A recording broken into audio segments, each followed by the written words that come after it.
The chairman of the This Day News and Arise News Media Group, Prince Nduka Ogbagbena, CON, has called for the concerted effort by stakeholders to salvage the country's education sector.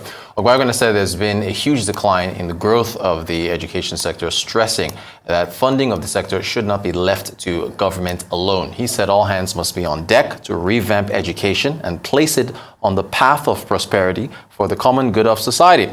The publisher also encouraged alumni organizations to take over their schools as trustees and raise funding for their institutions. And still on education, leading energy and infrastructure conglomerate Sahara Group has announced the establishment of the Sahara School of Innovation and Extrapreneurship at the University of Lagos Alloa to serve as a platform for promoting invention and solutions that will facilitate sustainable development and global competitiveness in Africa. The company also announced the Sahara Scholar Award aimed at energizing excellence through awards to university students with outstanding performance in select disciplines.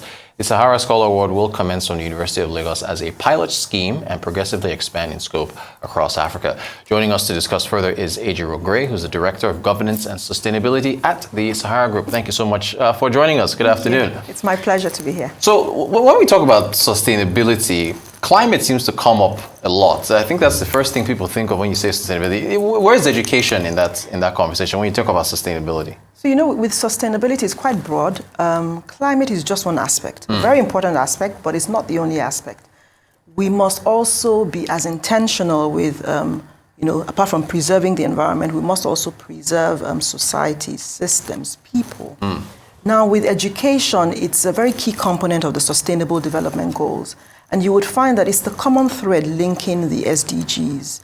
And so in any part of the world at all where there's any serious discourse about driving economic growth, people empowerment, you would find that education and entrepreneurship must form key parts of that conversation. Okay, and so what led to the picking of University of Lagos Alloa? Okay, I think first of all, charity begins at home. Okay. The Sahara Group is headquartered in Lagos, and the University of Lagos has been very pivotal to shaping a number of our executive directors who pass through the institution.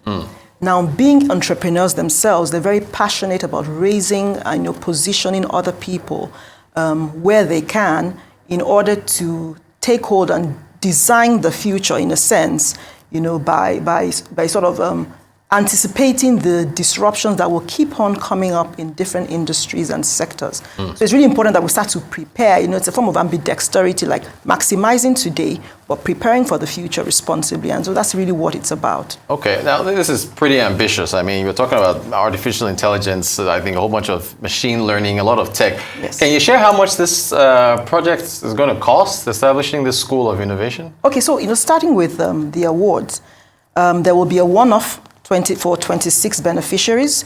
It's in commemoration of Sahara Group's 26th anniversary.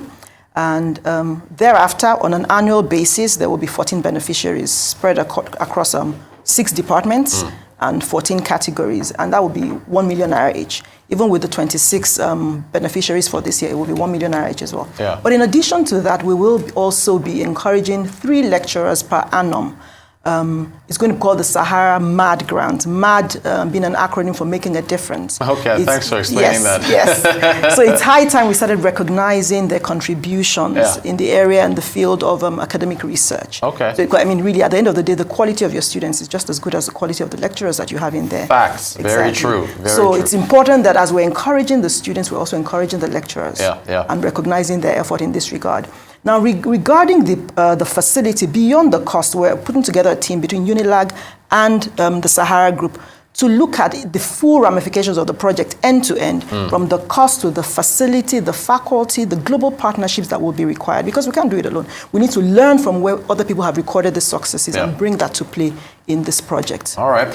Extrapreneurship, because normally the word is entrepreneurship. Why that name? Why extrapreneurship? So extrapreneurship is really about partnerships, about collaboration. So you want a situation where you have young innovators or startup organizations. They're able to leverage the strengths of more established private sector players and educational institutions, and that's the whole idea. What it does for them is it's a form of risk management in that it provides the needed support. That support can be financial, it can also be non-financial in the form of mentorship. But what it does is it creates a greater chance of the new venture succeeding. And so that's what it's something that we have adopted with our Sahara Foundation, our social sustainability aspect, the Sahara Impact Fund. That was the model that was adopted, and it worked. And so we think, okay, we should bring that in here as well and give a greater opportunity, more people the chance to buy into this model. And what about again, AI, robotics, and so on? What about the faculty that's going to be able to drive this? Okay, so with regard to that, once again, that's where the collaboration comes. You know, I mentioned global partnerships. We must look to institutions in other part of the world that have done, executed similar initiatives and have succeeded at it, and bring that learning. So there's going to be a lot of knowledge exchange and transfer with local and international faculties to bring that to life here in our peculiar environment. And once we're able to get that up and running, the next thing will then be to take that model and customize it to other locations based on their own needs. You know, this is a great initiative, right? But I mean, this would outclass a whole lot of public schools and so on in the nation. How do you get a level playing field to where the government can make this type of investments to get more of these? So whilst the government may not be able to do everything, like you said rightly at the beginning, Mr. Obagbena raised a very good point. What are the alumni of these institutions doing? Right. It's something similar to what we're doing. Our directors are alumni of the University of Lagos. Okay. And they're bringing that to the fore to say, let's give back to this institution that has contributed so significantly to shaping us into who we are today. And so we must also look at that in other institutions. We're not waiting for the government to do everything. They can't do everything. However, what the government can do is start to find ways to incentivize private sector companies that take up such initiatives so that it stirs up more interest. Yeah. You know, even with partnerships such as that, you could take on like adopt a university style type of thing, whereby they come in, they look what are the needs, how can we help, how can we collaborate. Let's not forget that these institutions, these public institutions, they're already like an arm of the public sector already, of the government, exactly. So it's bringing their own knowledge, because we have some of the most brilliant minds in this part of the world. They just need the enabling environment and the right platform to actualize their potential. So bring their knowledge, bring your resources, bring it together, and let's see what we can do. Great. So again, on Mr. Prince Obagbena's comments there, so he was calling on the alumni to do their part. So you're saying alumni, government, private sector, they need to work together. Yeah, to put it all together. Yes. I guess you do plan to scale this across the continent? Yeah. Absolutely. So the focus now is let's get it right. Let's get the model right with University of Lagos as the pilot program. Once we're able to do that, I mean, in different locations, it might take on slightly varying styles and formats, because it will be based on needs assessments and the knowledge gaps in those institutions. So it's about, let's get this right, and then we'll see how we customize that model across other places across the continent. All right, final question for you. What's your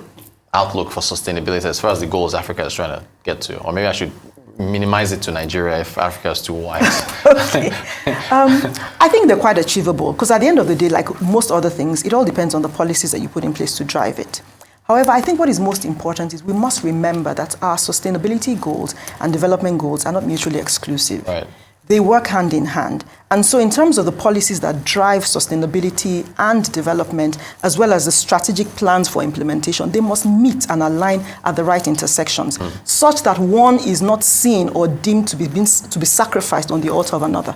Gotcha. It's really important that we get that right. Hey, look, congrats. It's a very ambitious project, and we hope to see this type of thing across, because education is very, very important. Absolutely. Ejiro Gray, Director, Governance and Sustainability at the Sahara Group. Thank you so much for joining us. Appreciate your time. Thank you for having me.